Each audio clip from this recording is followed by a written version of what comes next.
Today we're going to learn how to purl. So just like before, take your right needle, but this time insert it from the back to the front of your stitch. Wrap it around and pull up your loop. Then slip the stitch off your left needle onto the right. Inserting your needle from back to front, wrap around, pull up a loop and slip off.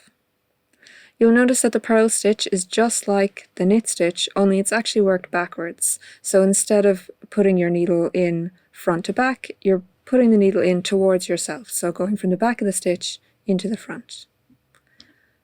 You'll probably find this one a bit more awkward just because you have to change the way you hold your hands.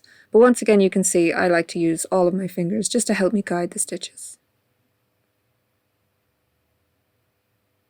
And there you go, that's your first row of purl stitches.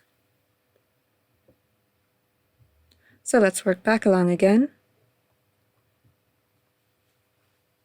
using our right needle, inserting it from back to front, wrapping the yarn around the needle and pulling up your loop.